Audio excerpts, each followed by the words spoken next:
Welcome back. The Underground Mobcast, episode 3. I'm your co host, Lando El Capo. Here with me, you guys know him. Say your name. PJ's Underground. How's it going, everybody? PJ's Underground. Episode 3. Episode 3. Also, me and PJ's Underground. We been talking, and basically, we've been doing this brackets tournament thing of if there was a fifth face, sorry, on the Mount Rushmore WWE, who would it be? So we decided for say like half hour of a research of four wrestlers are in like the semifinals and see which one is better. Say that person goes to the finals.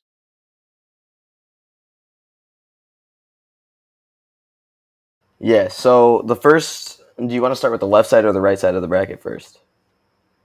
I say the left. All right, so on the left side, we have Brock Lesnar versus Shawn Michaels. So Brock Lesnar, I did all my research on him, of course. I'm very passionate about this Mount Rushmore thing. I've been talking about it for a while now. Yep. So as Universal Champion alone, he's had 688 days combined. That's a lot of days. He's a 10-time WWE champion. He's well, he's probably still a box office nation.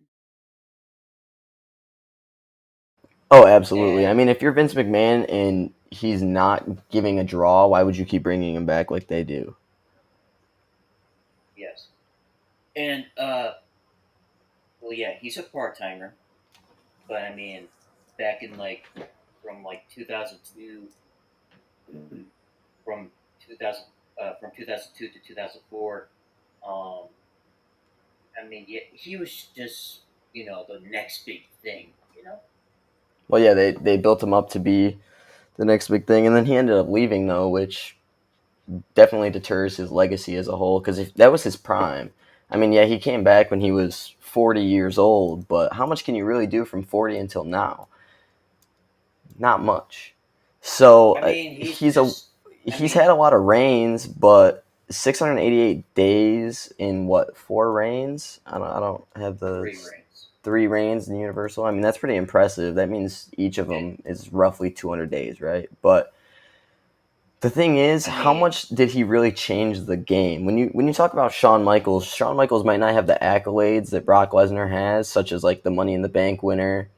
Shawn Michaels never did that.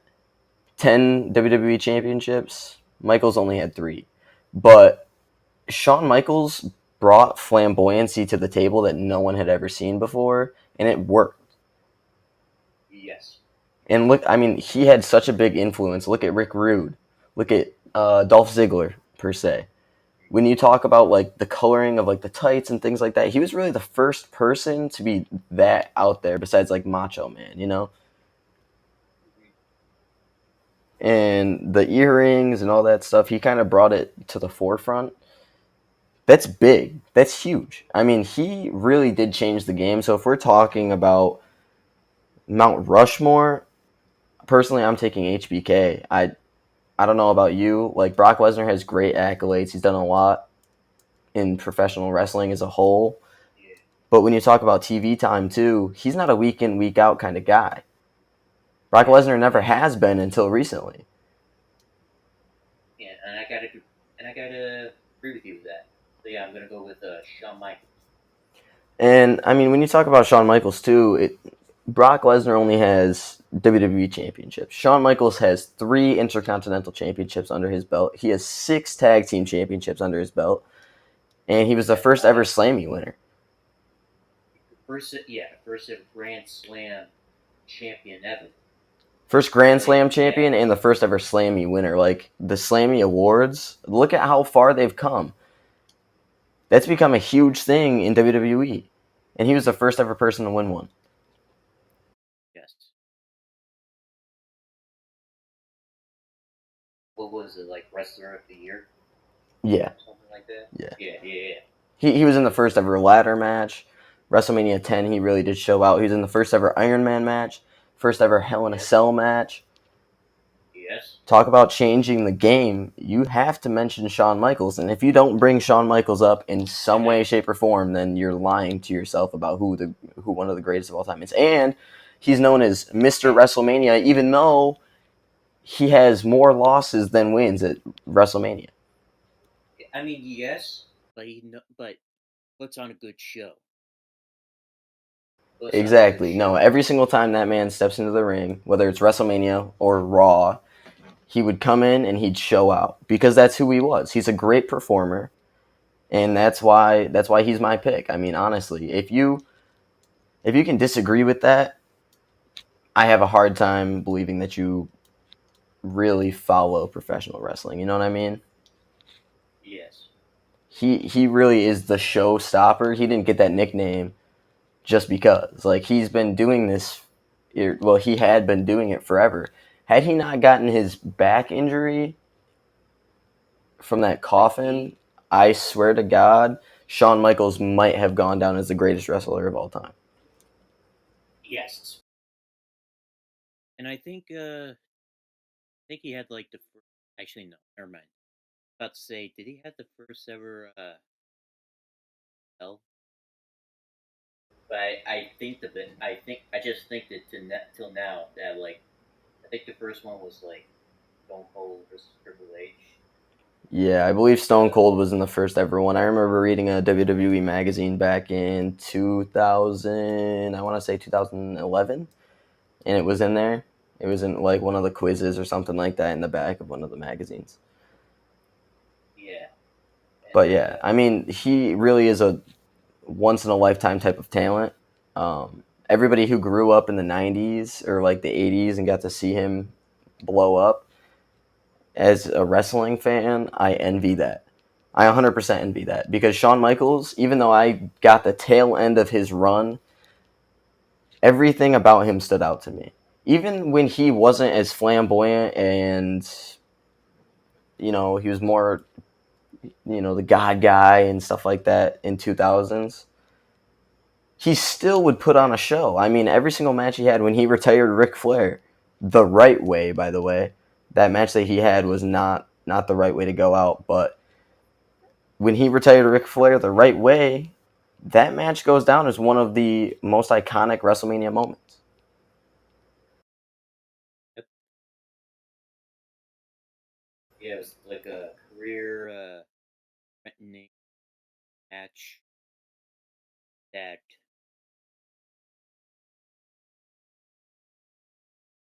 And then talk about yeah, his matches with Undertaker, right? 25 and 26.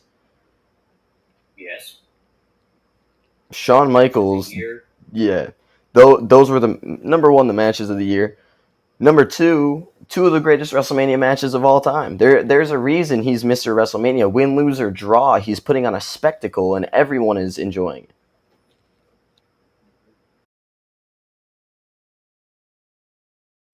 All right, so now on the other side of the bracket, we've got Rey Mysterio and Triple H.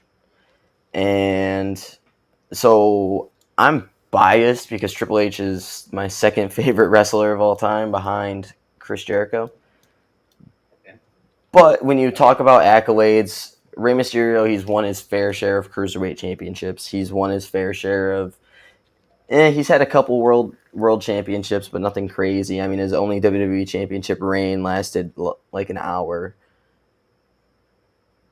So yeah, it was like an hour. Like it was in a tournament where he won the title, but then lose it to John Cena about like an hour later. yeah, literally on the exact same episode, which was such a waste. At that point, just have Cena win the tournament or put Cena in the tournament in the first place. But when you talk about accolades, Triple H has him beat all day long. Yes. But when you talk about influence, I mean, I still think Triple H has him beat, But Rey Mysterio had a huge influence on professional wrestling. I mean, we kind of touched on that last podcast. Um, Without him, though, the luchadors really don't have a shot in professional wrestling. I mean, he was the first one to really break through. You know what I mean? Yeah.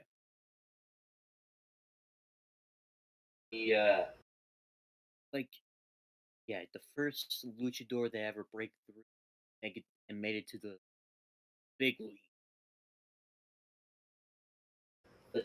Like Make it to Triple the big H. leagues, main event of WrestleMania, Yeah, main event WrestleMania. and put on a hell of Also, a show. By the way, I mean that triple threat between Randy Orton and Kurt Angle and Rey Mysterio is one of my favorite matches to take place at WrestleMania. It was very action packed, and I feel like we definitely saw like a very solid version of Angle, and he was deteriorating at the time. I mean, that's when things started to go south in his life, right? yeah, So like because like Kurt Angle, he was taking like a bunch of painkillers. yeah, Perk Angle. Never forget his TNA run as Perk Angle. Yeah. Yeah, Man, he was crazy in TNA.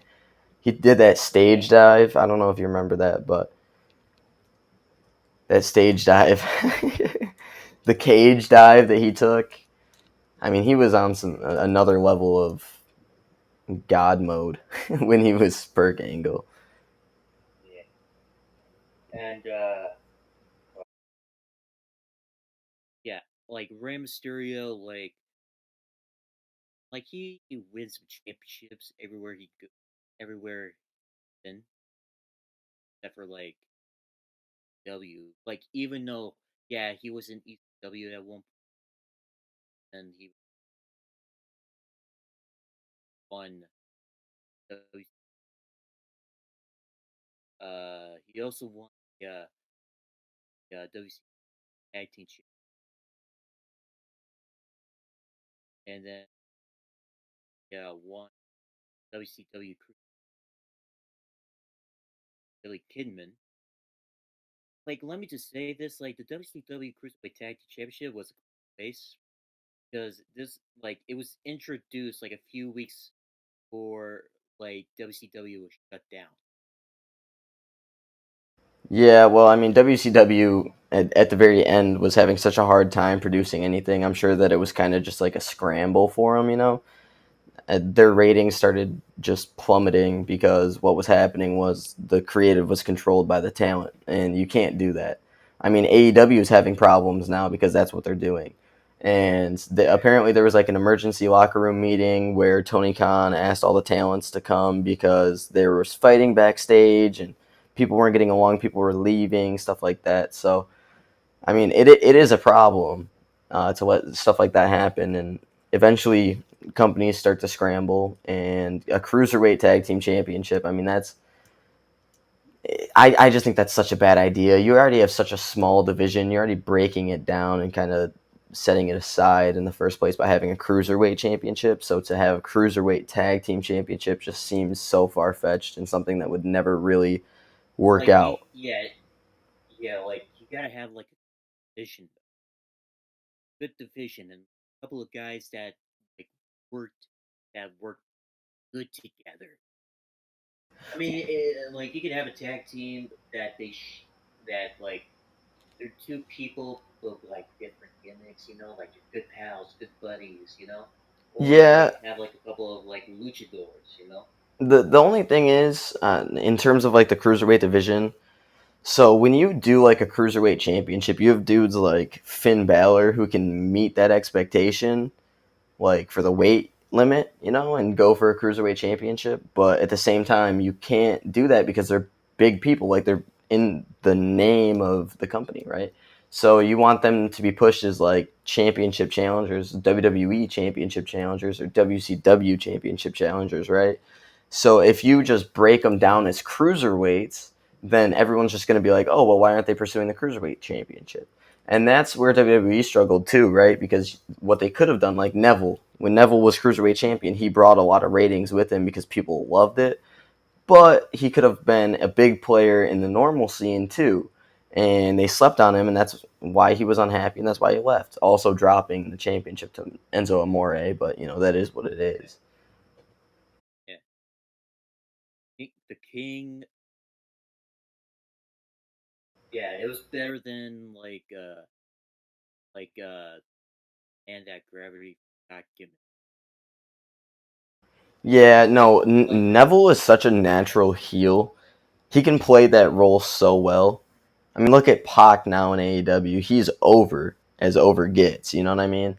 People can get yeah, behind him no matter what. I mean, the when he got injured, I think that was probably the best thing that could have happened to him because when they changed him up, he really started reaching his maximum potential.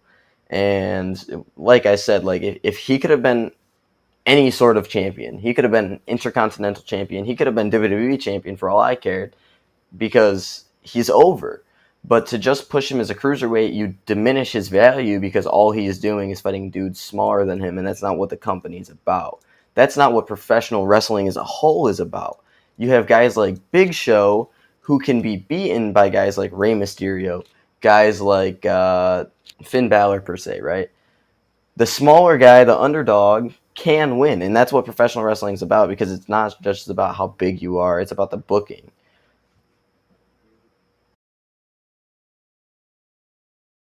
say this. Like say that like Neville did have won the championship. Like like you remember like when he broke his ankle? Yeah, I do. I remember seeing a video of Chris Jericho telling the ref to call it off because he was Right. hurt. And also I also heard that like Neville, like you remember WrestleMania 32, like there was a ladder match for the Intercontinental Championship. Yes. So like might be wrong, but I think I heard that Wait, they you said meant that 31, right? WrestleMania 31? no 32, 32. 32. Oh, that's right. Yeah, the one where Zack Ryder won. They had two IC championship ladder matches back to back at WrestleMania. I didn't even Yeah, realize that until now. yeah, and like Neville was supposed to at a ladder match, and that I might be wrong, but I think he was scheduled to win the title I'm so glad that instead. Zack Ryder won it, though. I mean, that was really his moment. That was his WrestleMania moment. Hmm. I think it was well deserved. I was always over on Zack Ryder, anyways. So I mean, I guess my opinion's kind of biased, but yeah, I I, listen. Neville winning would have been great for Neville's career, but the thing is, they had screwed up so many times previous with all the NXT guys. I mean, look at Sami Zayn. Talk about a talent that was over, right? Sami yeah, Zayn is a talent that was over, and he came up to the main roster. He had an Intercontinental Championship reign, and he had some great matches. And then they were like, we'll cast you to the side." And they did the same thing with Kevin Owens after the Universal Championship reign. He hasn't seen another championship match since, or well, he hasn't seen it was another like championship since. yeah, and it was like 5 years ever. And yet he was supposed to be like this big player, right? So that I have very little faith at that time. I had very little faith in WWE to do anything right with those types of guys, right? Because the style was different. NXT, as a whole, was very different from what it is now. We talked about that on the last podcast too. But when you take somebody from your quote unquote developmental brand and they're over, why not just push them? That's Yeah, something maybe I will never understand, but the way I look at it, there's no better time. yeah,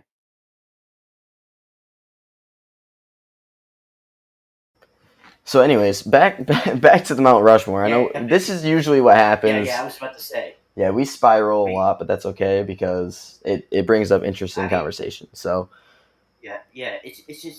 yeah. It's just wrestling. but I mean, you can compare it, right? So Neville wouldn't have gotten opportunities like that if there wasn't a Rey Mysterio.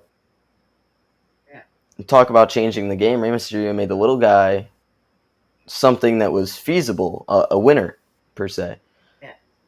And I know that there were small guys who did it beforehand, right? I mean, there's always been small guys in professional wrestling, but the thing is, luchadors and like high flyers, it was kind of frowned upon by Vince McMahon, because they get injured more frequently. Look at Sin Cara. Sin Cara got injured time and time and time again until eventually they switched him out, only for the other one to do the exact same thing. But because they take more risks, the odds of them getting hurt are much higher. When that happens, they have to be replaced, and that sucks. I understand like the business move aspect, but when you talk about opening doors, Rey Mysterio did that. Now Triple H, on the other hand, he carried that. I wouldn't say he carried the company, but he did. He was a workhorse. If you think about it, he's a workhorse, and he really is a game changer. And I know his nickname is the Game or whatever, and that might sound cheesy to people, but he was a game changer. He has 14 world title reigns, Yep. 14 WWE Five. championships. Yeah, five Intercontinental Championship reigns and three tag team reigns. He won the Royal Rumble twice, 2002 and 2016. He won King of the Ring, and he's a Hall of Famer. And more importantly, this is probably the biggest thing that makes me want to say Triple H. He was a workhorse. He's day in, day out, no matter what. He's gotten injured a couple times in his career, like when he tore his quad. But what did he do? He came right back, and he ended up winning the Undisputed Championships off of Chris Jericho at WrestleMania. And that was one of the hottest returns of all time. If you ask pretty much anyone who watched it, I mean, that is one of the best returns. I have a figure that commemorates that because of how memorable it was. So, so we're sticking with Triple H. That's what I'm hearing, right? I mean, listen, are you for Triple H? Uh, I mean, yeah, he's a workhorse. Okay. Exactly. I think that's Work. really what sets him apart. That's why I want to say Triple H. I mean, when you talk about someone who is a company loyalist, that's Triple H. He married the boss's daughter. I mean, come on. It doesn't get more loyal than that, right? Yeah. But yeah, so we're going with Triple H. So it's going to be Triple H and Shawn Michaels in the finals. Oh god, that's going to be a hard one. Yeah. Do you want to Yeah. wrap up this fifth head right now? Yeah. Let's wrap it up. All Let's right. wrap it up. So when you talk about Shawn Michaels, you talk about the flamboyancy. You talk about really change. Like when you talk about the new gen, I made a post on PJ's Underground about this. When you talk about new gen, the new generation, he was such a big part in bringing that into play. He's been the first for a lot of things. We just went over that, right? Yeah. But when you talk about Triple H, talk about memorable. Everybody knows who Triple H is. Everybody knows who Shawn Michaels is, I would assume, right? I mean, I've been a wrestling fan my entire life, so I can't say, but I feel like everybody would know who Shawn Michaels is. The only thing that sets the two apart, and this is such a hard one for me because both of these guys are two of my favorites of all time. Um, I think I gotta go with Triple H, man. When you talk about professional wrestling and carrying it on your back, Shawn Michaels, if he would not have gotten injured, I think he would go higher up on this. I think he'd be number 5, right? I think he'd be on the Mount Rushmore. Yeah. Yeah. Yeah. But that injury took a lot of time off of his career. Yeah. It took 4 years for him to recover. 4 years, and when he came back, he had his world championship reign, and then he saw another one in 2010 when he beat Chris Jericho. But besides that, in terms of like winning gold, he didn't really do it. And Triple H, on the other hand, carried the gold. He was hot when he had the gold, and his entire career is illustrious. I think I used that right. Yeah. um, he has an illustrious career, and So I gotta say Triple H as the fifth head. Yeah, me too. All right, there you have it, folks. Head number 5, Triple H. Now we're gonna move Triple into H. our new segment, which is matches of the week. This Yeah, week, matches of the week. I chose Shawn Michaels versus John Cena, WrestleMania 23. And the reason I did that was because when we talk about Shawn Michaels, I personally believe that he should have had another championship reign. So he's got 4 total championship reigns. I think he should have had 4 WWE championship reigns. I think if you would have put him over John Cena at WrestleMania 23, it it could not have gone wrong. What do you think, Lando? Yes. Um. Yeah. Like everything you said. Yeah, I totally. Can I just say this? I saw a video once.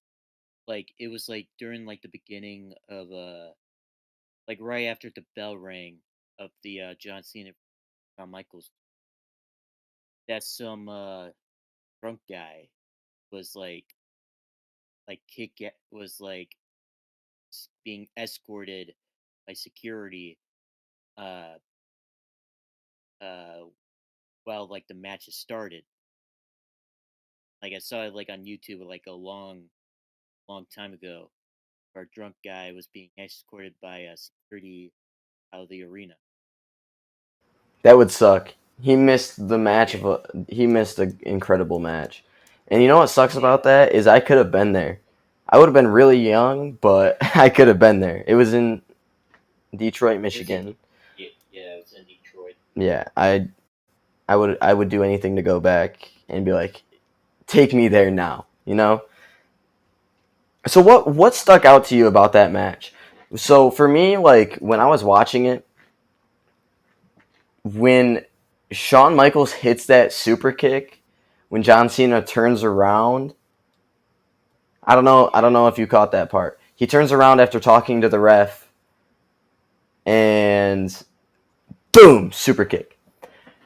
yeah, That if the fact that he kicked out, good, because continue working the match, but the one thing I I always also loved re- about Shawn Michaels' finisher, the sweet chin music, was that it could come out of nowhere. Kind of like the RKO, you never know when to expect yeah, it. It could come out of anywhere, and that was that moment for me was so exciting. I was like, "Oh!" I felt like Joe Rogan. yeah. And I also remember that Shawn Michaels pile drive uh John Cena steps.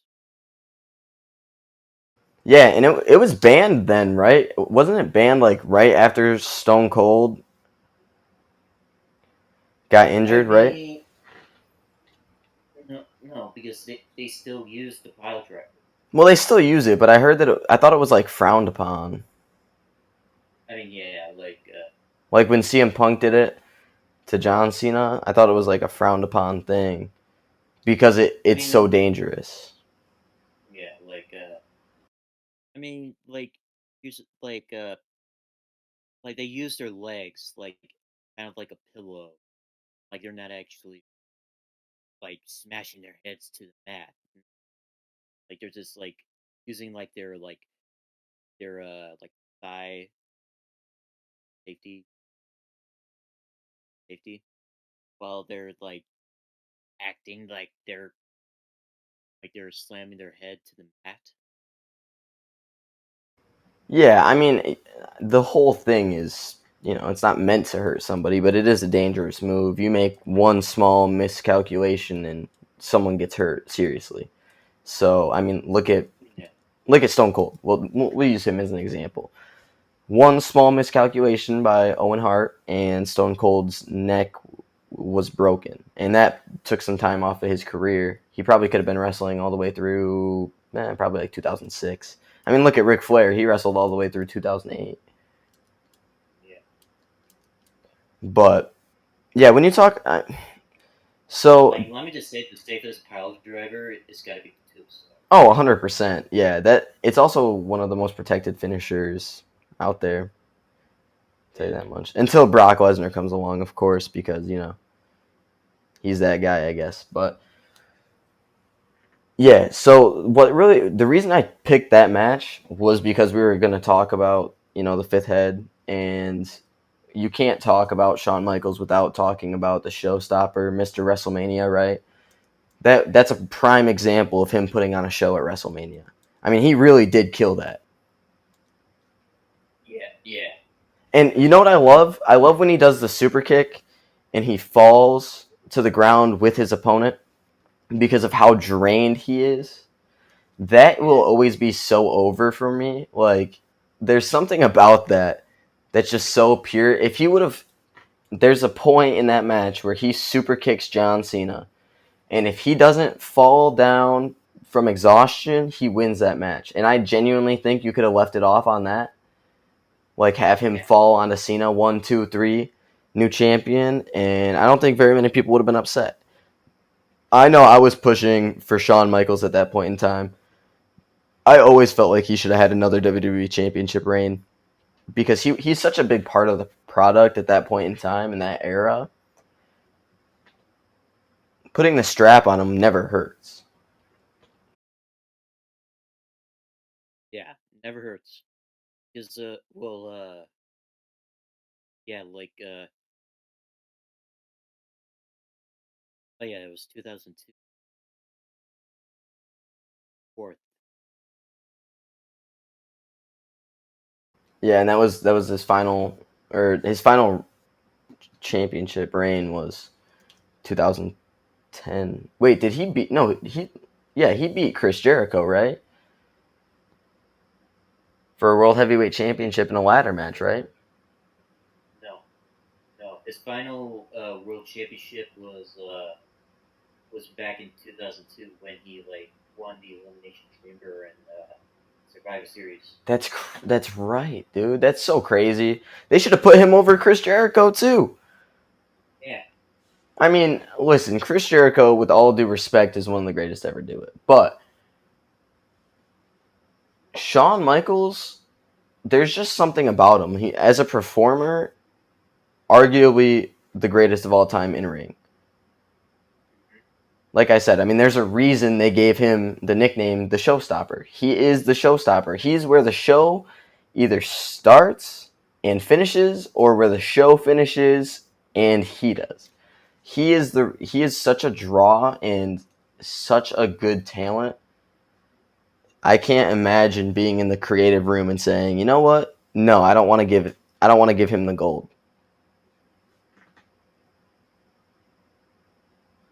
I mean, yeah, like yeah. Now let's talk about your match of the week. Tell the people what your match of the week was and give us a brief reason on why you chose that match. Well, okay. Here's my match of the week, and I send you a text of it. Cody Rhodes, Seth freaking Hell in the Cell. Here's why. Let me just say this. This is like the match that I was awe. So Cody Rhodes, he fought for like less than 30 minutes. The torn pec muscle. Let me just say, I never been this much like like in like I'm lost for words really. Like the match, like I like Cody Rhodes. Let me tell you, he's truly a fucking warrior. You know? Yeah, and I feel like this is one of the things about professional wrestling that kind of irks me. A lot of people are like, "Oh, it's fake." Yes, the outcome is known, but what they're doing in there is so real. I mean, when he grabbed his torn bicep right after the match, you could tell he was in legitimate pain. You can't go through a match like that and not feel the pain of your torn bicep. And he didn't just get a torn bicep from walking around, right? He did it from wrestling. So people are always trying to knock it and say, "Oh, professional wrestling's fake." That's fine, but you're ruining it for people who, yeah, it's fake, but you got to respect what these guys are doing. These guys are truly warriors, and Cody Rhodes is a prime example of that. So Yeah, when you sent me that text, the idea of the matches of the week is that we watch them, right, and take, retake our thoughts on it, rewatching it, and I mean, yeah, but I mean, right at the moment, it's late. yeah, Like it, yeah, so when I put it on, I watched it today, so I've got a fresh take on it. But Cody Rhodes, there's something about him as a performer, as a human being, where like a lot of people would have been like, "Oh, I can't do it. I can't go out there." He was willing to go out there and risk his career. Like if something goes wrong in that match, he doesn't come back. That's when yeah, you tear something that big in your body ever, there's always a slim chance that you don't make it back. Surgery goes wrong, whatever. So for people to be like, "Oh, it's fake, oh, it's scripted, whatever." Yeah, but these guys really go out there and put their lives on the line. Look at Jeff Hardy. I mean, he is messed up off of drugs and alcohol because of all the pain that he was in. yeah, A lot of yeah, these guys face the same thing. It bothers me so much when people don't give respect to professional wrestling as a whole because oh, it's fake. I'd rather watch UFC or boxing. That's fine. You can have your opinion, you can have, your personal like choice, but you can't knock it. These guys really do go out there and put it all on the line, and people really just don't respect it, and that's bothering to me. yeah, yeah. But the Like, match as a whole, when you look at that match, the Hell in a Cell, they didn't really use the cell in terms of like climbing up or anything like that. But that's a good thing because when you look at like Hell in a Cell matches in history, there's some of them like Undertaker and Mankind okay, where it gets yeah, extreme. It doesn't always have to be yeah, like that. It can no, be one where the people stay inside the cell. yeah, But you expect for it to not be that way because over the years, that's what happened. Like Dean Ambrose versus Seth Rollins. What happened? He climbs the cage and they both go through tables. Whatever. Usually they go outside of the cage, but it's not always necessary. And I'm sure that was probably in the plan at some point until they realized Cody Rhodes was unfit to do such a thing. But the match as a yeah, whole was good. You can take out the extreme parts and still have a good match. I mean, Cody Rhodes was taking legitimate bumps with those kendo sticks and like, right to the like, shoulder. Oh, like Seth Rollins was using a candlestick and put pressure on Peck. I got a friend who thought that it was just makeup. yeah, you can tell it's not makeup though. I mean, like when he comes out and he pulls off the jacket, they do like a side view and you can see how swollen it is. Like you can't make that stuff up, man.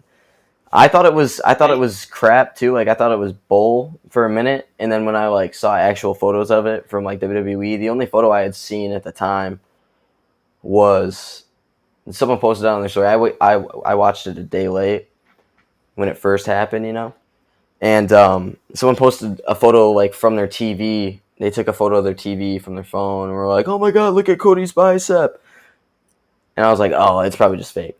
But when you see that side angle and you see all the swelling, you can't make that up, man. yeah, like if you look closely, like at like at the photo or the video, that is like his right nipple was like lower than his like left nipple. Like you can tell that it's real. Like if you look closely to the photo or in the video, that is like right, a little bit lower than the left one. Yeah, dude, it's really crazy. I mean, when you talk about brand loyalty, I feel like Cody Rhodes is such.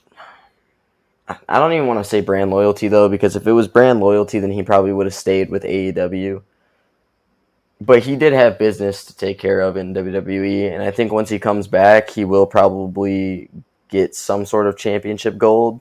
I'd prefer to see him start with like a intercontinental championship or something like that instead of just taking him straight to the moon, as Cameron Grimes would say. But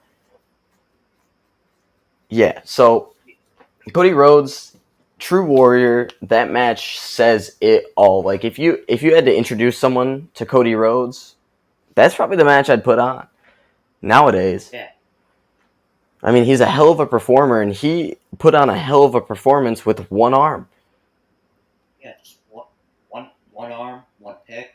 Yeah, what a fucking warrior. And he brought out the cowbell. Yeah, the cowbell. Yeah, Yep, that was cool. That was cool. I always like to see them pay homage to old school wrestlers, and especially in that case, it's his father. That's kind of their thing, the bull rope. Dustin is supposedly like a master in the bull rope match or whatever, but I think it's cool. I love seeing them pay homage to people. Um, and it felt personal too. Like the storyline as a whole. I mean, we're just talking about the match right now, but the storyline was good. I mean, you have me and you were there. You have Cody Rhodes. He comes back at WrestleMania. Seth Rollins' excuse is, yeah, "Oh, I wasn't yeah, prepared." Um, yeah. Everybody who's listening to the Mobcast, yeah, me and PJ, we were there. We were at WrestleMania, and we get to witness the return of Cody Rhodes. and fun fact, that's actually how we met each other at Yeah, Buffalo Wild yeah, Wings in Texas. yeah, Yeah. yeah. It was like before night two of a WrestleMania is where we met at Buffalo Wild Wings. It was like a mile from the stadium where we met at Yeah. Buffalo Wild Wings. Yeah. God, that was so fun, man. Talking about WrestleMania, I mean, another killer performance by Cody Rhodes. I really did not. When the lights went dark, what were you thinking? Because I was thinking Bray Wyatt all the way. Once the lights went out, I was like, oh, got to be Bray Wyatt. Then I saw the smoke, and I was like, oh, pff, yeah, for sure, it's gonna be Bray Wyatt. He's coming back. No, okay, I knew it was Cody all along because usually, because I mean, he like if you watch like in AEW, like you would see like before like the Titantrons like lights up again, like it would usually go dark, you know, Yeah, yeah, and and then when the smoke was coming out, I was like, oh, it's got to be Cody, it's got to be Cody, because like the smoke is like coming out of the stage in like one place. I obviously knew that it was Cody. And then like once you hear the quote, yeah. The quote. I was like, wait, what? And then rewatching it, like I took a video when it was going on because I wanted to know who it was and I wanted to capture that forever. I wrestling and watching it back when I heard it, I was like, oh, if I would have heard it a little bit more clear, then I probably would have been like, oh, pff, yeah, Cody Rhodes. But no, I didn't. And then the music hit, and I was like, Cody! I was crazy. I lost my voice that night, me only to too. run it back one more time. Yeah. Like it's just like yeah, I lost my voice that night. Like the rumors were true that Cody Rhodes made his return after 6 years. After 6 years, like like Cody Rhodes was known as Stardust, Oh my God, yeah, that was horrible. I, and I felt bad for him really, and that's a good thing that he left because he went to He established himself in other championship. companies. That's what Yeah, happened. They didn't take him seriously. He went. He showed the world what he was made of, yes, like and now he WWE went. values him differently than they did before. That goes to show, like, I mean, it's hard to say though, right? Because let's talk about Shinsuke, Sami Zayn, Kevin Owens, these guys who had been established, Samoa Joe, even guys who were established way before they came to WWE and were wasted. So, but Cody Rhodes, I guess he built up so much hype around him, and especially starting a company with the Young Bucks and Kenny Omega and all those guys, that definitely helped because it showed that he was more than just a pretty face on the camera, more than a guy who can just do some good moves in the ring, right? Yeah. He's a legitimate businessman and he's smart with it. So I think that helped him out a lot. Like when he was in AEW, fans like they kind of turned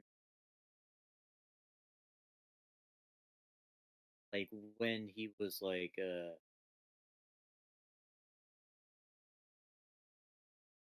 people started to like boo him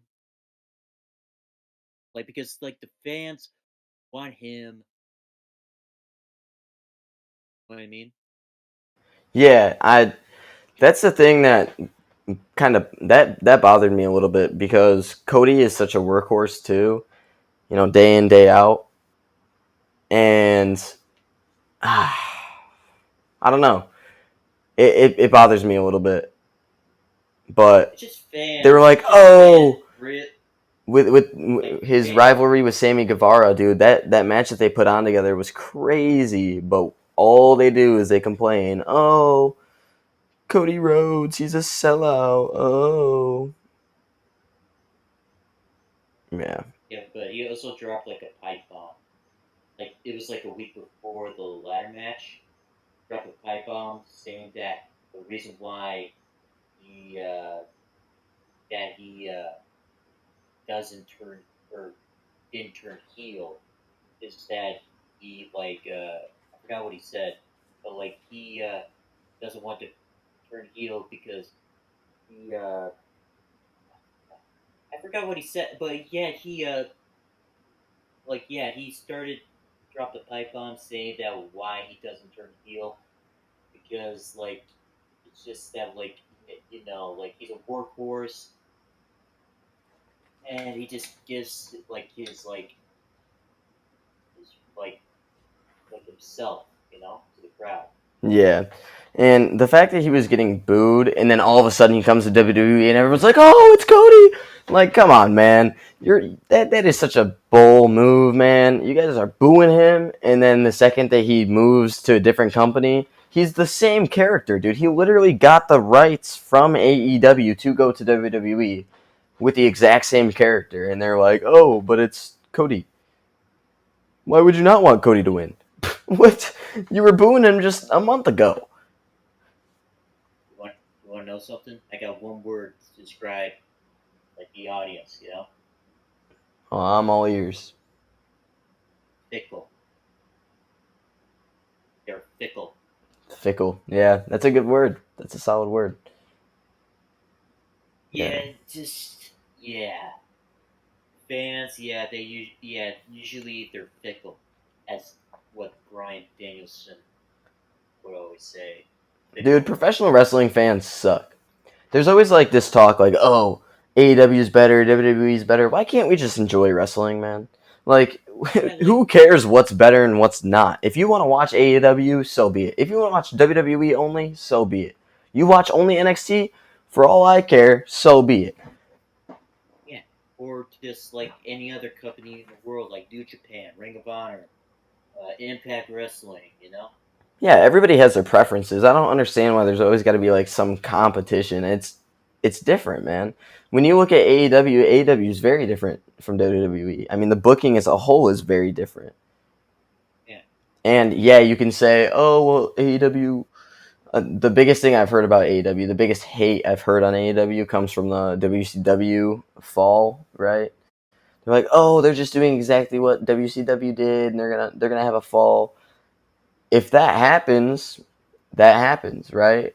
But yeah, for you to just go out there and just talk smack about it, for me, that is so disrespectful. No matter what it is, because these guys are going out there and doing it all. I mean, you're not putting on the show. If you're putting on the show and you have some comments about it, go ahead. But you're not. You're just the people that are attending, and you're still gonna give them your money. You're still gonna buy the shirts. You're still gonna wear the merch, right? So why complain, dude? just, Fickle. yeah, Yeah, fickle. Fickle. Yeah, but so I've been working on new topics and things like that for us to discuss on the Underground Mobcast, and I had an idea of like picking a figure of the week, like an upcoming figure that we like point out and say, "Oh, this is our figure of the week." How do you feel about that? Okay. I mean, okay. I like to tell you, I actually used to collect action figures, wrestling action figures, and to tell you, I stopped doing that because I started to collect Nerf blasters, Nice. Yeah. and yeah, that for now on, yeah, I just stopped buying action figures.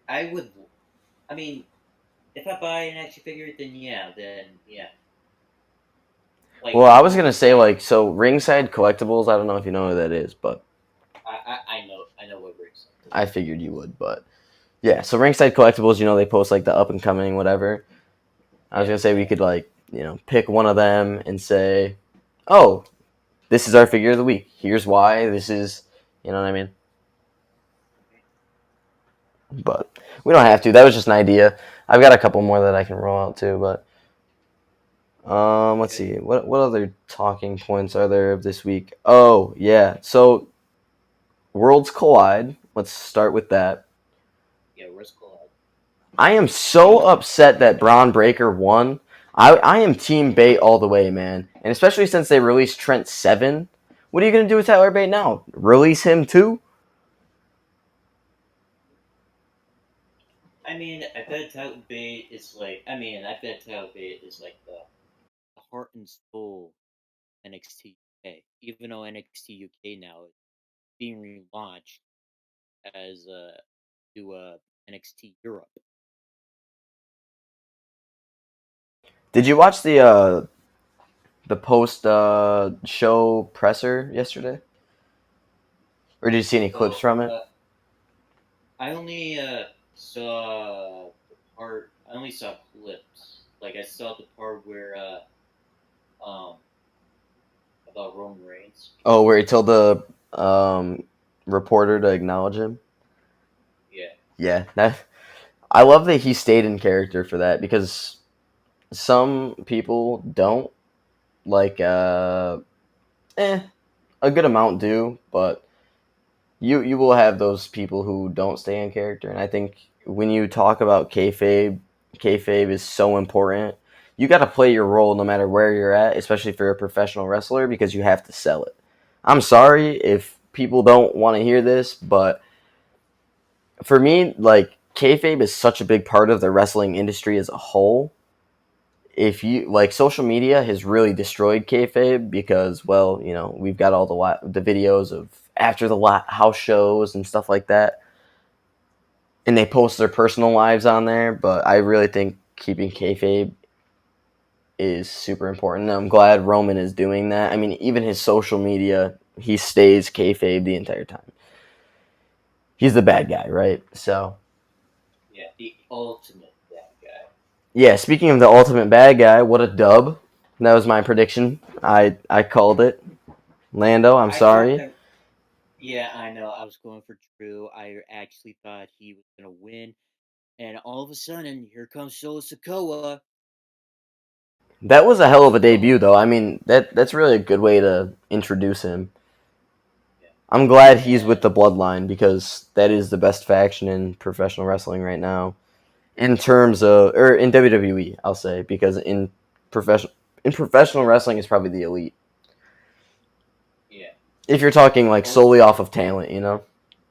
yeah. Also, I mean, I bet it's gonna be Drew McIntyre versus Karrion Cross next. Yeah, Who do you yeah. think is gonna be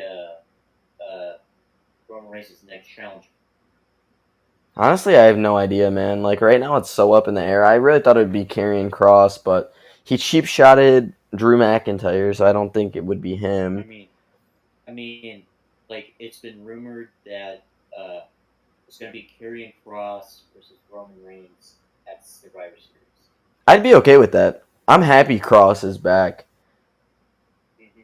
Like I wasn't watching SmackDown because I was at a independent wrestling event. It's called ACW Wisconsin. Oh yeah, we've talked about that before. Not on the podcast, Yeah, I don't think, but but yeah, I was at a wrestling event, and I didn't watch the SmackDown where Karrion Cross returned to WWE. And like I was so yeah, it was like right after I got back to the hotel and I looked on Twitter and I'm like and I saw that like Karrion Cross like ambushed blindsided McIntyre from behind. It's like holy shit, Karrion Cross is back. yeah, no, absolutely. I 100%. Yeah, dude, I And I love think this Karrion fucking Cross. went like There's something his aura, his persona as a whole is so good, and Scarlett Bordeaux is yeah, yes. Yeah. yeah, she's beautiful. I'll say that much. She's beautiful, and she really does play the part well. So Yeah, yeah, yeah. And like yeah, and I love the part where they like showed an hourglass to Roman Reigns.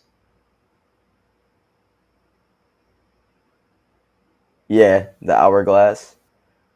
Yeah. Time's ticking, Roman. Time is ticking.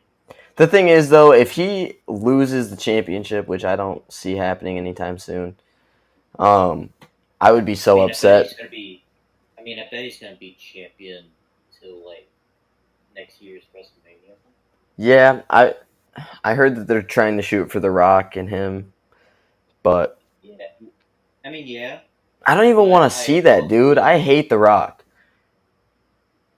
oh come on, you can't hate. Okay, no. Let me rephrase. I don't hate The Rock. I hate that he comes back and they're like, "Oh, championship. Here you go. Here's a championship match." Like, dude, you've been out of the business for years. You only come back to have your little special moment here and there and leave again. You either you're in or you're out. Triple H was talking about how he wants to work with people at the presser. He wants to work with people who are really interested. He was talking about Bad Bunny. And someone asked him about Tyson Fury. They were like, "Oh, you think Tyson Fury could be, the next professional wrestler?" And he said that he looks for people in those terms. He looks for people who really want to be active and are really passionate about it. The Rock is more concerned about the money. I believe that The Rock is more concerned about the money than anything, and he doesn't even he doesn't show up. If he's not going to show up weekly, then there's no point in even bringing him back. And he only comes back for his 3 month stint or whatever, where he builds up the feud and then he leaves again. Yeah. And I think it'd be cool to have them fight for like the head of the island of relevancy.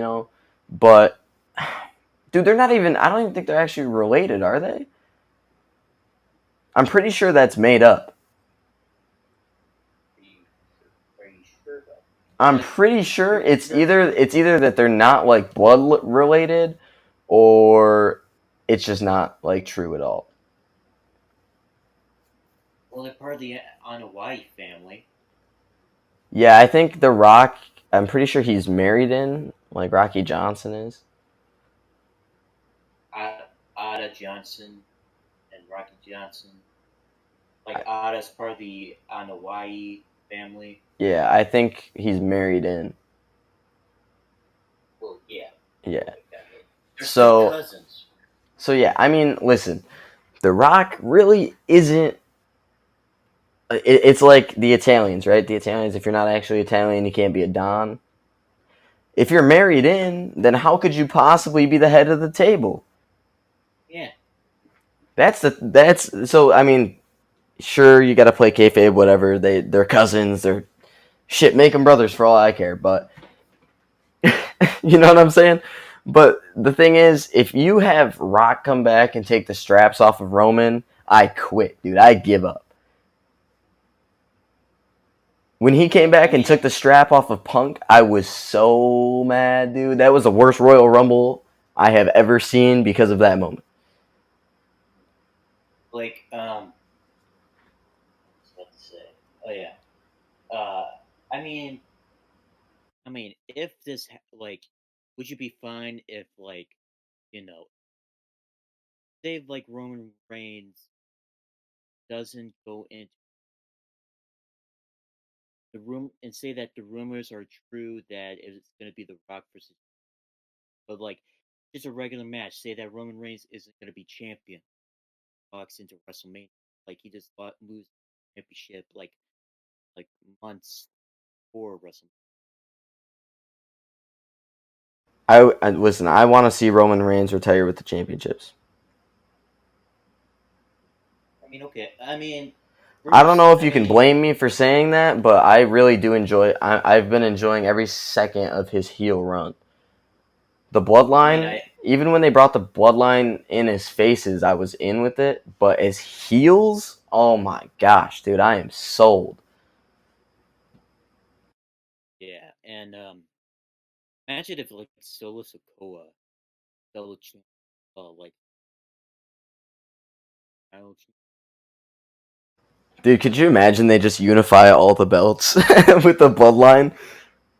I mean, what would you call like when you like say like you unify the U.S. and the Intercontinental Championship? Like, what would you call those? Like, what would you like name them? I feel like Like, the imagine like Intercontinental Championship already like includes the U.S. If you think about it, I mean, it includes all the continents. Therefore, it would include the U.S. like all So it all the would just absorb it, continents and right? all the like all the continents and all the countries. Yeah. So it would just absorb it, I would assume. I would like call it like the undisputed WWE Intercontinental Championship. Yeah. I mean, you could. The only thing is, like, if you if you start making everything unified, then just break it down to one belt. You know what I mean? Like make one mid card belt, one main belt, and one tag team championship because it's just on the Like same people like anyways. don't retire one of the belts. Just keep them independently active. You know what I mean? Yeah, absolutely. The one thing that really does bother me though, is that they switched up to those flimsy belts. Have you noticed that? The ones that they carry now aren't like real leather or anything. They have like Velcro straps. Like what? Come on, man. Oh, yeah, What kind of quality are we pushing here? yeah. I don't like the Velcro. No, I think the Velcro looks trashy. Yeah, Triple H, if you're hearing this, I'm calling you out, son. Switch them back to leather and with actual buckles. yeah. But they have like three of them. So I don't remember who was saying it, but someone was talking about when they win a belt, they get a commemorative one. And then that's the one that they get to keep. And then they have one that they carry around for like pressers, things like that. And then they have one that they take to the shows that they carry around with them at the shows. Which I think that's very interesting because couldn't you just have one belt and just carry it with you everywhere you go just in case? I mean, yeah, I mean, you're the champion of the world, man. yeah. And Triple H was talking about it. Like WWE is very well known. I mean, everyone who follows it is going to know it's you. And what if they want a photo with the belt? Then you have it on you at all times. You never have to worry about it. I mean, if I was champion, you bet be like if I was champion, like you bet your ass I'm gonna take that belt everywhere I go. Well, I don't know if You know, you said you like UFC a little bit, right? I mean, I don't mind it. Yeah, Yeah. So Leon Edwards, he was at Clash at the Castle, and he brought his belt with him. yeah. There was like I mean, Tyson Fury didn't bring his. If that, I mean, that's the rebuttal, I guess. he did. I mean, I mean, yeah, But but like, yeah, yeah, yeah. Like, yeah, Tyson Fury. Yeah, he's a boxer, and what's the other guy's name? Leon Rocky Edwards, that's what they call him. They either call him Rocky or they call him Leon Edwards. Okay, yeah, Yeah, he just knocked yeah. out Kamaru Usman, someone who looked unstoppable. Anyways, Yeah. that's not what this is about. He carried his belt Yeah. with him, so why would it be so crazy as to think a WWE champion whose belt really is the world to that genre would carry his with him? I don't think that's a foreign idea. I would do it. You said it yourself, you would do it. That's cool, Hey, man. You have bragging rights over everybody else. like you gotta like show off a bit, not too much. Yeah, I mean, you Right? don't want to be that guy unless you're Roman Reigns, but you don't want to be that guy. If you're a face, if you're a heel, then yeah, you want to be that guy. But yeah, so Clash at the Castle. How do you rate the pay per view as a whole? Whew, I gotta say, 4.5. Out of what? Oh, 4.5 out of 5 stars. Okay, I was gonna say 4.5 out of 10. Holy, yeah, no, I would say probably 4.5 too if we're going on a star scale. I was very impressed. Open to close, it was a pretty good show. There wasn't a match in there that I was like, oh, oh, it's boring. I think every single one of them was good. Liv Morgan retained, which either way that one would have went, I would have been happy with it. Shayna Baszler has been waiting on her push on the main roster for a long time, and I think she fits the role of like a badass, right? She plays that role very well. A badass who doesn't give a rat's ass. Yes, and I also enjoyed the Intercontinental Championship match. Dude, people are saying Let match me of the just say this. year. Oh, really? Yeah, have you? I don't know if you've I seen it, but I've seen a lot of people saying like on Instagram, they're like, "Oh, match of the year, match of the year, match of the year." Let me just say this. This is actually that match was like the first Intercontinental Championship match that's been on a pay per view since WrestleMania 37. Dude, that's actually crazy. When you talk about the Intercontinental Championship, I mean, you're talking about something the British Bulldog held, something Bret Hart held, something Shawn Michaels held. There's a lot of prestige that comes with that championship, and for them to have just like not put it up on any sort of pay per view for that long is so crazy. I don't know how you feel about it personally, but I was when you told me that, I I was like, just "Yo, what?" like it's just like yeah, I just take it as disrespectful to the belt, Yeah, really. it is, dude. I mean, you gotta when you think about the Intercontinental Championship, there are some historic reigns there. Rick Rude held it. Rick Rude is one of my favorites because of his flamboyance, but there's a lot of people who held that championship and did a lot with it. And the last couple of years, WWE really has just cast it aside, and it upsets me. Like when Ricochet was holding it, he really didn't do much with it. It wasn't really seen. He didn't get a pay per view match with it. He lost it to Gunter, right? Yeah, Yeah. I mean, yeah, it was like Swerve Scott's reign is. yeah. Like Isaiah Swerve Scott, like he was NXT North American champion, and he was champion for 105 days. And lost it on his And second defense or his first. yeah, his second. Yeah. Well, here's what happened. Like he won his first defense on his 105-day mark. Then Carmelo Hayes was like the NXT Breakout Tournament winner. He had a contract where he can face any championship that he wants. So he basically cashed in the contract on Isaiah Swerve Scott after get him down. And so yeah, 1, 2, 3, Carmelo Hayes beat Isaiah Swerve Scott for the title. Like Isaiah Swerve Scott, he was defenseless on this second defense on the same night. Yeah. Here's the thing, man. I'll say this much. I really do. I really am enjoying the reign that Carmelo Hayes is having. He's a hell of a champion. I mean, yeah, he like the promos and shit.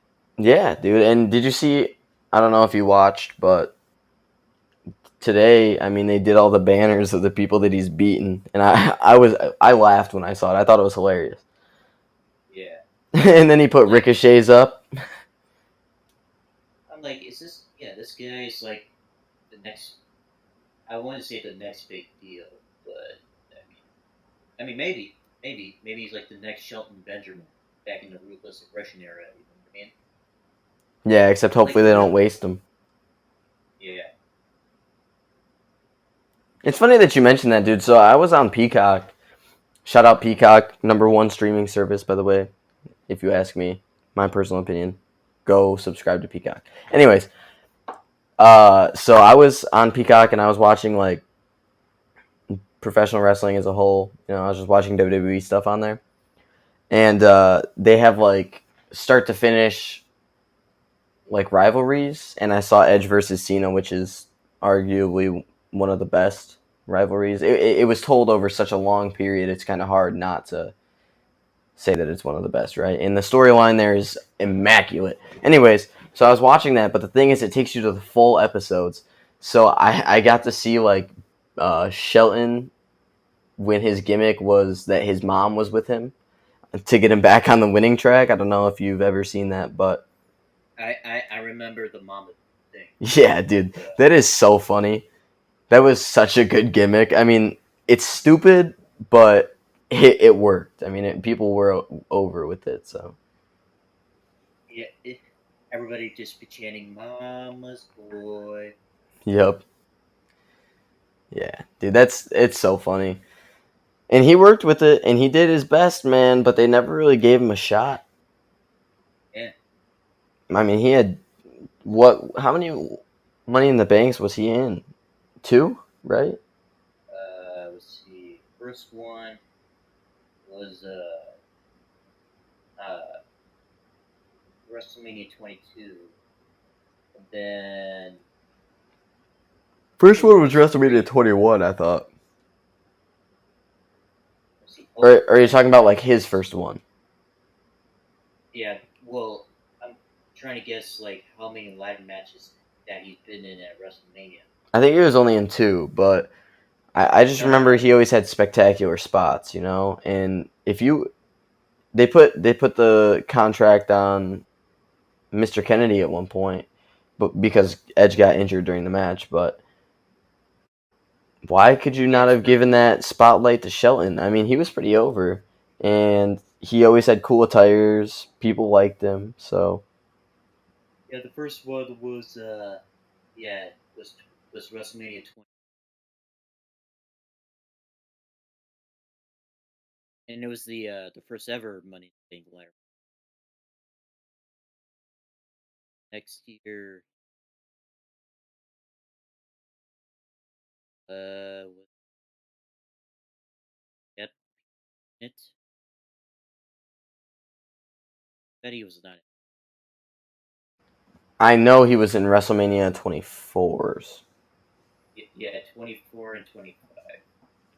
Dang, so he's been See, in four of them, at least. he- okay, he wasn't in the WrestleMania 23 one. So he was He in wasn't 21, 22, 24, in and 25. 25. Dude, so he had four. There was four opportunities given to WWE to put this man in the spotlight, and they didn't do it. How is that acceptable, man?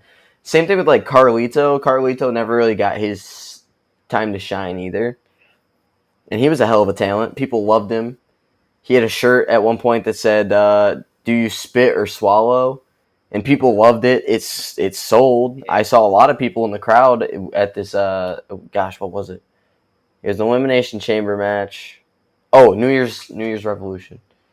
People were wearing his shirt, and it said, "Do you spit or swallow?" I mean, that's pretty good. That's god tier. yeah, yeah.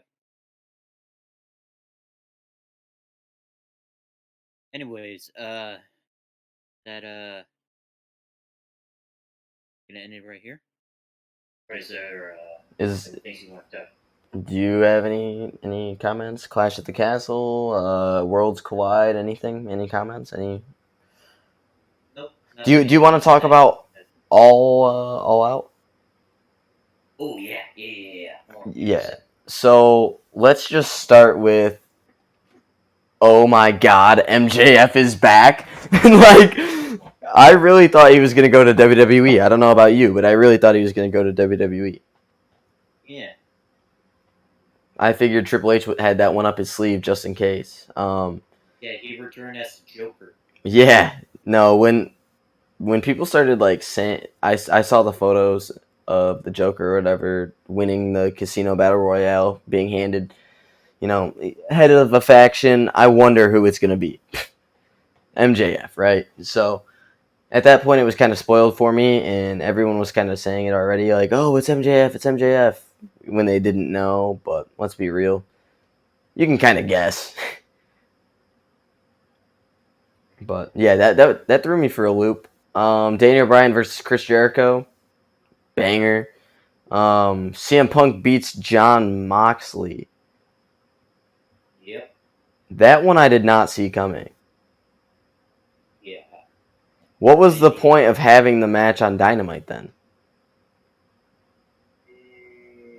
probably. I mean, just to legitimize the fact that John Moxley won the AEW championship, not the interim, Yeah, pretty much.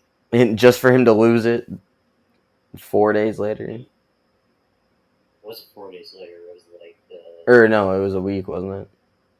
It was like a week and 4 days. Yeah, 11 days later. I mean, really, people, you give him a 3-minute match on Dynamite, and 11 days later, oh hey, by the way, new champ. And Tony Storm won the interim AEW Women's World Championship. Hats off to her. I'm so glad that she won that. Of all the people in there, I figured it was going to be either Britt Baker or Tony Storm. I'm glad it was Tony Storm and not Britt. Even we're gonna have like CM Punk versus MJF again. You know, Yeah, even though he just won the casino ladder match. Like I enjoy their promos. You know, their promo battles. yeah, I'm But not really excited to see that one again. I was kind of hoping it'd be John Moxley and MJF because that brings something new to the table ish. yeah, In terms of recency, right? Brings something new to yeah, the table. That feud was legendary, but the thing is, you can't do it again. There's no way. There's no way you can make it better than the first time, right? yeah. I mean, do you think that could happen? I don't. I find it very hard to believe that they could up the ante this time around, Yeah. But Also, we got the Elite winning the finals of the AEW World Trios Championship tournament. yep, knew that one was gonna happen. Me and you Yeah, predicted that from step one. It was either gonna be yeah, the Elite or the House of Black, and the House yeah. of Black got eliminated, so had to be the Elite. Yep. I can't believe the Dark Order made it that far, though. Yeah. What they should have done is That's they should have saved the United Empire versus the Elite for All Out. yeah. Because that match was a banger, dude. Yep. I mean, I expect nothing less from Will Ospreay and his goons, but Also, it says that Christian Cage defeated Jungle Boy for 20 seconds. okay. Well, listen. That storyline, this is one thing that bothers me about AEW is the inconsistency, right? So Luchasaurus comes out with Christian Cage. Oh, he's heel. Jungle Boy comes back. Oh, he's a face now. Yes. And then he turns on Jungle Boy. Like what is going on? Do you want him as a heel, a face? What are you looking for? I mean, the look didn't really change at all. Besides, like, from when he was with Christian Cage, or from when he was, like, the tag champs to when he started his singles run, the look's been the same, whether he was with Christian Cage or Jungle Boy, so... It's just bizarre. Really. Yeah, dude, I don't understand that booking. Just like MJF versus CM Punk 3, I don't understand the booking. Or, John Moxley, CM Punk. Why have CM Punk lose in the first place? Like AEW at this point is turning into WCW. Dude, it's rough, man. I am legitimately scared for like the future of that company because I know a lot of people like to just say things, to spark conversation. That's fine, I guess, but it bothers me because if they go down the gutter right now, dude, it's professional wrestling is about to see a shakeup. If that's what happens, it's going to be shaken up a lot. Because a lot of those guys are going to have to go back to New Japan or they're going to try and get signed with WWE. And a lot of them don't really, how do I say this, fit the WWE role. Also, WWE can't overstock their roster because that's the downfall of AEW. Yeah. So they're in a pretty bad situation right now. Hopefully they can fix some things and whatever's going on backstage can be resolved, but I am legitimately scared. Yeah, me too. Okay, so is that it for the podcast for tonight? I think so. I mean, it's about 12:30 my time, and I'm pretty tired. I was out at the bars all night last night, so. um, Yeah, it's but 11:23 for me, and I'm fucking tired as shit right now. So yeah. All right, ladies and so gentlemen, thank you for tuning in to the Underground wait, wait, Mobcast. wait, wait, Oh, wait, wait, wait, wait, wait, wait, wait, wait. oh, all We still yours. have to do the quiz. Oh yeah, the We have quiz. to. All right, hit me with it. All right. You know the drill. You know the drill. 5 questions, multiple choice. If you don't know it, get used to it. Yeah. Anyways, okay. Ready? Yep. Okay. 3, 2, 1, and go. What are the two most luckiest numbers in the Royal Rumble match? Is A 1 and 30, B 23 27, C 27 and 30, or D 24 and 28? 23 and 27. B. You're wrong. Is it 27 and 30? Yep. Oh my god, dude. Every single time I second guess myself, like I'm like, it's this one, and then I'm like, actually it might be that one, but I always go with my first answer because I was always told that that's what you're supposed to do. Like if you second guess yourself, then you're gonna be wrong. But apparently I should start listening to my gut. Yeah. Okay, now second question. Who did Kenny Omega defeat in the finals of the inaugural IWGP United States Heavyweight Championship Tournament in 2017? Was A. Tomohiro Ishii, B. Zack Sabre Jr., C. Jay Lethal, or D. Juice Robinson? B. Wait, B or D? B. Like B as in boy. Yeah. You're wrong. It was Tomohiro Ishii. Zuta lore. Alright, question number 3. Okay. Okay. How many active championships does CMLL, which is a company in Mexico, have in their promotion? Is it A 26, B 28, C 30, or D 32? Dude, how can you have that many championships? The fact that it's even in the 20s is ridiculous. Yeah. And they're all active. Dude, how? Anyways, let me go with C. 30 championships? Yeah. are, my friend. Yeah, let me just say real quick for everybody listening, I don't know anything about. I've never even heard of this company before, so give me a little break on that one. I understand. I understand, but like, yeah, it's like one of the companies that AEW is like partners with, and also New Japan as well. Like they're also partners with that promotion in Mexico. The correct answer was actually 26 champions. Dude, how can you even have 26 active champions? Like, how is there TV time for these guys?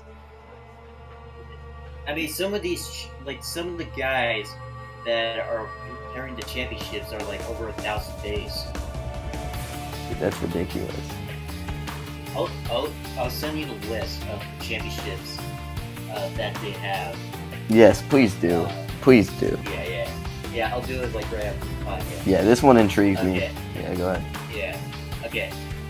One question: who was the first WWE superstar to hold both the European and Intercontinental Championships at the same time and call themselves the Euro-Continental Champion? A. Kurt Angle. B. Jeff Jarrett. Sorry. C. Rob Van Dam. Or D. D'Lo Brown. RVD, baby. I'm sorry. No, it's Kurt. Nope. Wait, was it RVD? Nope. No, it was D'Lo Brown. Oh my god, dude, what? I literally have him on my shelf staring at me right now. Screw you, D'Lo Brown.